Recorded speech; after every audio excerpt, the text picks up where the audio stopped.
Hi everybody, I'm Jack the Rambling Rack Turn. I hope that you're doing well. I hope you're having a great week. It's certainly busy here as we've started school. But I did read The Double by Fyodor Dostoevsky, and I'd like to discuss it. It's a very strange and interesting work to explore.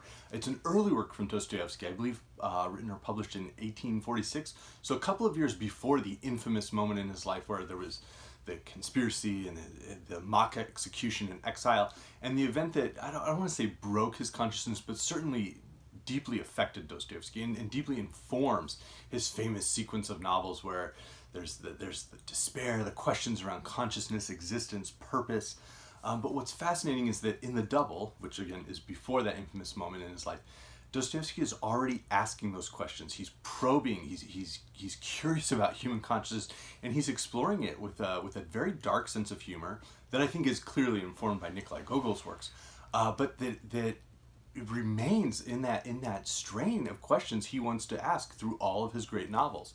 So it was really interesting to read. It's a book I recommend, but I'd like to just get into it a little bit. So we have a character, Yakov Petrovich Goliadkin, who's the main character of this book, and he will ultimately have a very strange experience in his life. He's a bumbling functionary. He tries to be nice, he tries to fit in, he tries to follow the rules. Very similar to the behavior of the character in Gogol's The Overcoat, who wants to follow the chain of command. And Goliadkin seems to try to do that. He tries to fit into society, and it's so evident that he's a failure at it. Nobody respects him. His own servant doesn't respect him. Petrushka just has no respect for Goliadkin.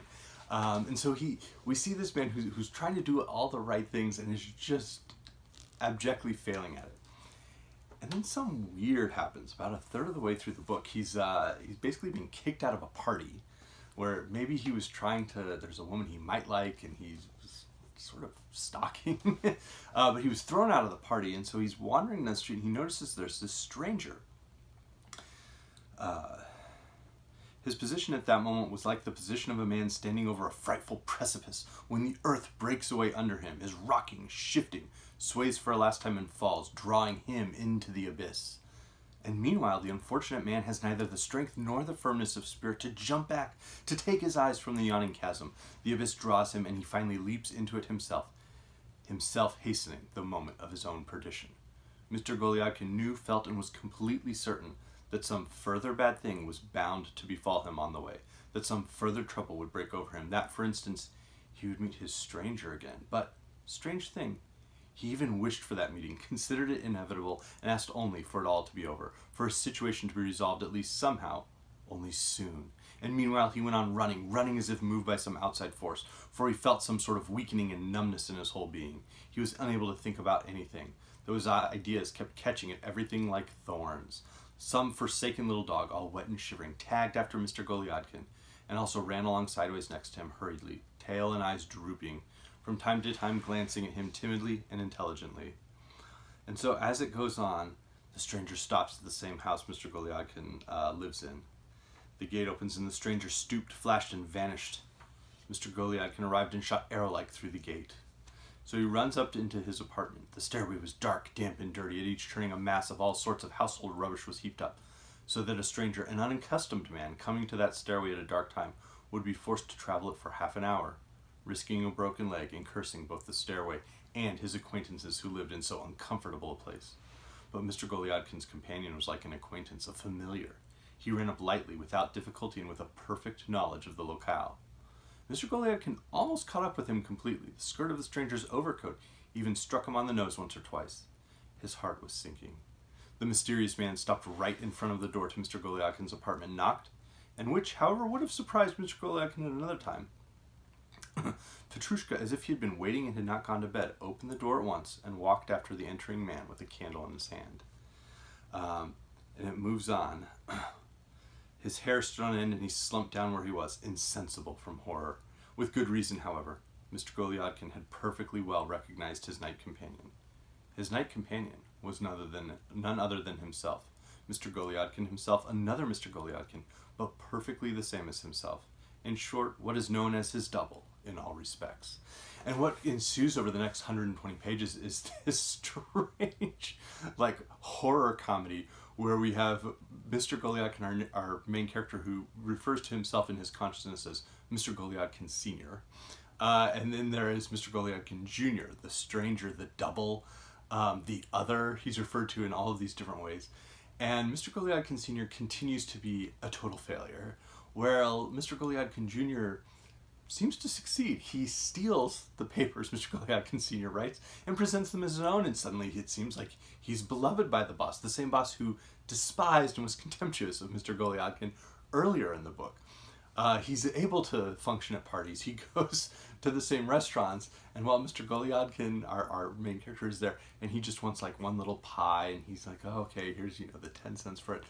The bartender freaks out and is like, wait a second, you owe me all this amount. And he looks, and there off to the side is his double, finishing the 10th pie he's been eating. And so there's all these ways in which we see the consciousness, and we're from the perspective of a character who's haunted by himself, and all of these successes and ways that he feels taken advantage of by his other self. And so it's this fascinating question. We're never quite told for sure that this double exists. Mr. Goliadkin seems to be the main one who's interacting with him. He's the one who is afraid of this character. Others just sort of treat Mr. Goliadkin as if he's a fool half the time. And there are people who, there are moments where it seems like, is he possibly going to challenge himself to a duel? It goes into that like absurdity that is certainly a hallmark of Gogol. As I mentioned, this book was written, I think, very clearly under the influence of Gogol. Stories like The Overcoat, The Nose, maybe Diary of a Madman. I didn't see as much of Dead Souls. All of those had been published before the double, and this is set in Petersburg, like some of Gogol's stories that deal with like the satire of the Russian bureaucracy. But what's unique is that while Gogol wants to give us the magical realism and these strange things, Dostoevsky's doing that, but he sets it clear on the very first page that he's not just interested in those things. He's interested in those things from the perspective of human consciousness. Okay? In the very first sentence, it was nearly 8 o'clock in the morning when the titular counselor, Yakov Petrovich Goliadkin, came to after a long sleep, yawned, stretched, and finally opened his eyes all the way. Normal. But here's the second sentence. For some 2 minutes, however, he lay motionless on his bed, like a man who is not fully certain whether he is awake or still like a man, or still asleep, whether what is happening around him now is a reality or a continuation of the disordered reveries of his sleep. So now we have that sense of like, is this really happening? In the very second sentence of the novel. Soon though, Mr. Goliadkin's senses began to receive their usual everyday impressions more clearly and distinctly. And so, as it goes on that first page, we have a typical opening, and then right there in the second sentence, there's this question around what's going on, how real is this story going to be? And then in the third sentence, we're actually being, probed and pushed to think about the idea of the human mind and senses and what we perceive and how we process it in our minds. And so Dostoevsky, like right away in the third sentence of the book, is saying, this is a book where I want you to think about this character's mind. And we have a narrator who likes to play with us, and well, let's refer to our hero. He always refers to Goliadkin as a hero, even though the man is totally unheroic. He has this narrator who wants to play the way Gogol's narrators do. But he's not necessarily doing the removed, like, oh, this was a story somebody told me, or this was a story somebody else in the story is now going to tell all of us. He's the narrator, and we're spending a lot of time in Goliadkin's mind. And I think that's what's so fascinating about this, is that right away in his career, I mean, Poor Folk had already been written, but right away in his career, Dostoevsky is wanting to explore the human mind. The way that characters in Demons and Brothers Karamazov, Crime and Punishment, the way we're going to see characters who are haunted by questions, who feel compelled to interrogate themselves in the book. We see that happening in the double. And so it's really fascinating to see that, and to see it before, of course, the famous mock execution. And to see that was present the whole time. It, of course, so it's very absurd, it's strange. It's not quite as like sharply incisive as Dostoevsky's later works would become. It doesn't have, I think, in part, it doesn't have that knife edge that he felt like he could mentally go to after that moment, where he thought he was about to be executed. And so the book is quite interesting without being quite as effective as like his true masterpieces. It certainly is. It's right in the line of like the great books and then the books that are very good, and it's the one that's right there on the border. It could go either way. But it's certainly a book worth exploring, especially for those who enjoy Dostoevsky or those who really enjoy Gogol or magical realism in general. It's just a fascinating little book. Additionally, it does have a strange ending where it's not clear, it seems to be clear what happens, but it's never quite clear that the double actually exists. And it's wonderful that Dostoevsky loves to leave that open end. It's a book that I think the next book in this sequence of the books that explore those ideas would be Notes from Underground. I think Notes from Underground is a slightly sharper book. It has a deeper sense of not quite despair, but almost fury that the double lacks. It's not, Notes from Underground certainly is not as playful as the double, not as like self-consciously playful as the double. But there are so many great books that deal with that question of like split. So Edgar Allan Poe's William Wilson as a story is a great example of that. The Cloven Viscount by Italo Calvino would be a more recent example from the 20th century, and also a very short, almost novella. As I mentioned, of course, the stories of Nikolai Gogol, particularly the Petersburg stories, just hover over this book as over the double as an influence.